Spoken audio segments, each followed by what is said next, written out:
After the comma, the semicolon is probably the most abused punctuation mark and definitely the most misunderstood. One of my colleagues who used to teach this course before I started teaching it used to tell the students that they were allowed only to use one semicolon per semester, so they better learn how to use the semicolon and use it wisely.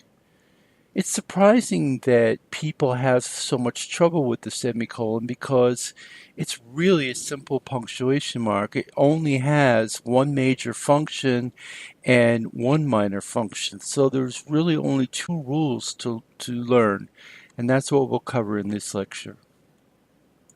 The main purpose of a semicolon is to connect two independent clauses.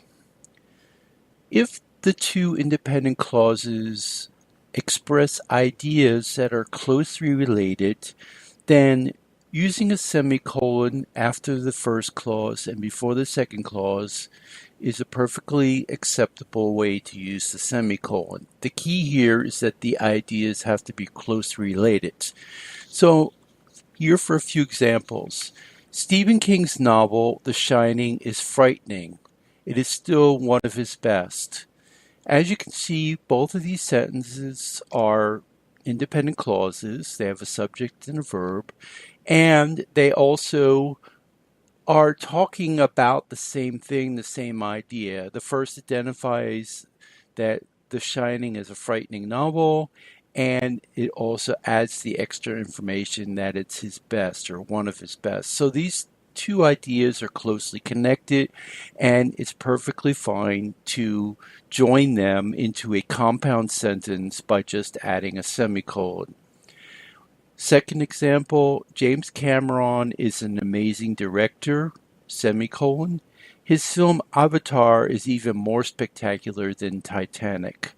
So here in the second part of the sentence, we have the idea that James Cameron is the director of both Avatar and Titanic, and is giving us some information about him as a director. So the two ideas are close and therefore can be joined by a semicolon.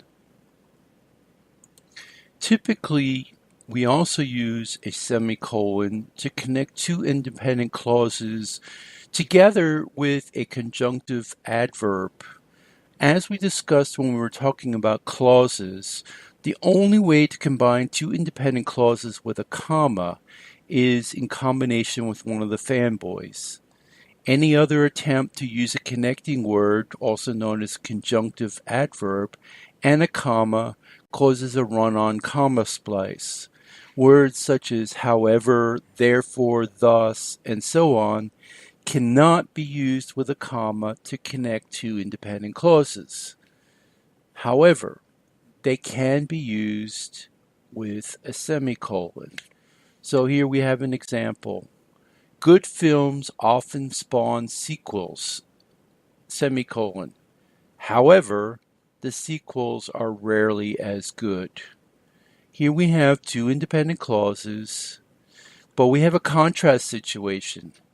So we want to use the word however together with a semicolon. We could also write this sentence with one of the fanboys, in this case, but, with a comma, and it basically expresses the same idea. Good films often spawn sequels, comma, but the sequels are rarely as good. However, if we don't want to use the word but, we want to use one of the conjunctive adverbs, then that's perfectly fine. We can, just for sentence variety, and then we also use the semicolon there instead of the comma. The second example, Avatar's pre-release publicity was enormous, semicolon. Therefore, the film has broken box office records. Here we want to use the word therefore to show a cause and effect. Therefore is not one of the fanboys, so we have to use a semicolon to join those two sentences.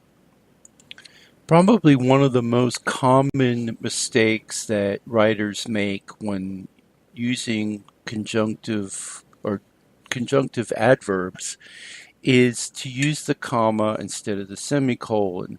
So that, as I said, is called a comma splice. So one of the easiest ways to fix a comma splice is to substitute a semicolon for the comma. The only thing that you have to remember is that both clauses on either side of the semicolon must be independent clauses. They must be complete sentences. As long as that's the case, you can use a semicolon. Likewise, I can point out that you don't ever have to use a semicolon. There's no instance where a semicolon is absolutely required. I can fix every one of these sentences with making them just two independent clauses. Good films often spawn sequels, period. However, with a capital H, the sequels are rarely as good. Or Avatar's pre-release publicity was enormous, period. Capital T, therefore the film has broken box office records. If I want to write that way, I can. I never need to use a semicolon. The only reason that I might want to use a semicolon is to just vary my style a little bit, especially if the two independent clauses are closely related.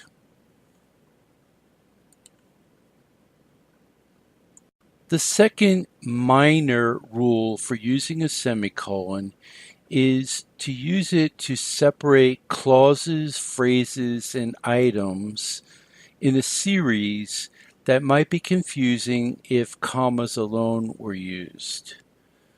So there are basically two subsets of this.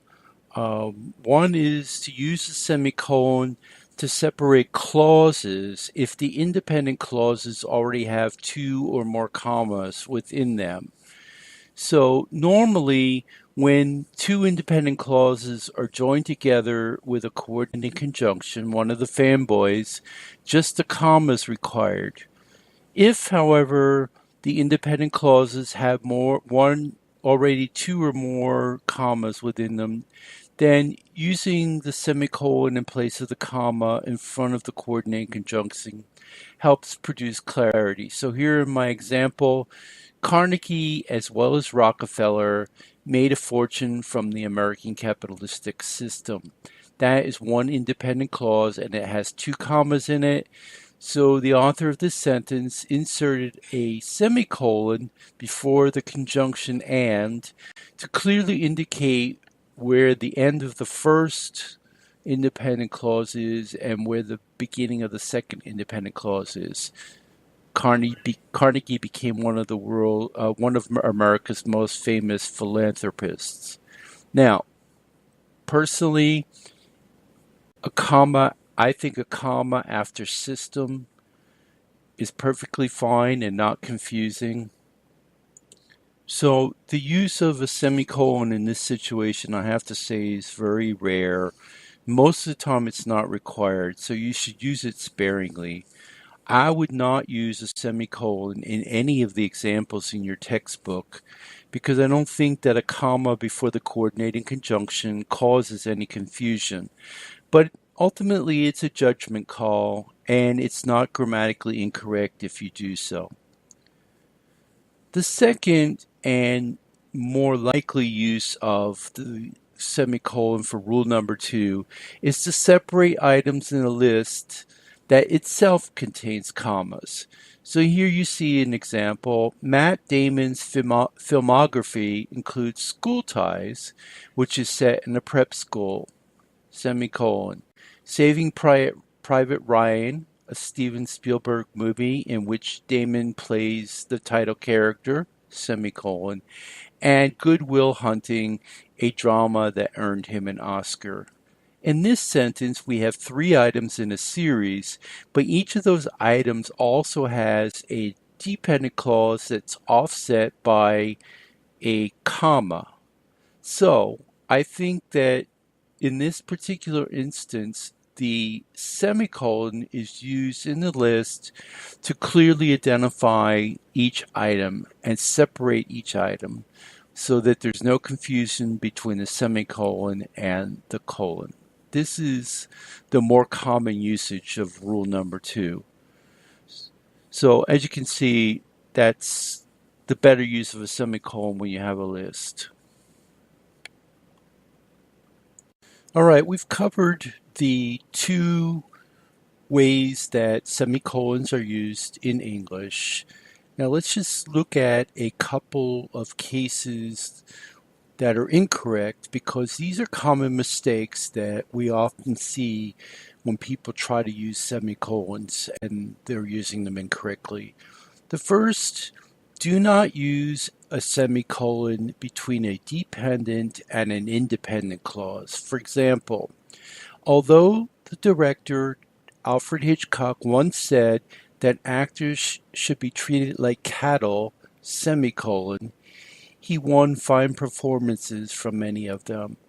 What in essence is happening here is you're putting a semicolon after the introductory subordinate clause, but what should be here is a comma, because the dependent clause, although the director Alfred Hitchcock once said that actors should be treated like cattle, is not a complete thought. So we cannot put a period after cattle and have a complete sentence. Therefore, we should also not be able to put a semicolon there. The correct punctuation in this particular sentence, when the sentence starts with a dependent clause, is to have a comma and then follow with the independent clause. And likewise, we should not use semicolons between an independent clause and prepositional phrases. So, for example, in the tradition of the finest Hollywood directors, semicolon, many young filmmakers regularly exceed their budgets. With the same idea here, many young filmmakers regularly exceed their budgets as an independent clause, but in the tradition of the finest Hollywood directors is a prepositional phrase. It again does not express a complete thought.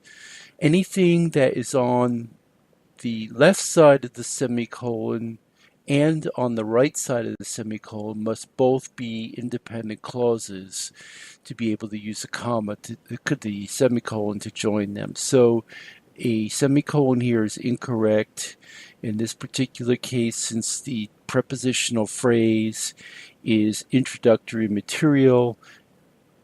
There should be a comma after directors, not a semicolon. And basically that's all there is to semicolons.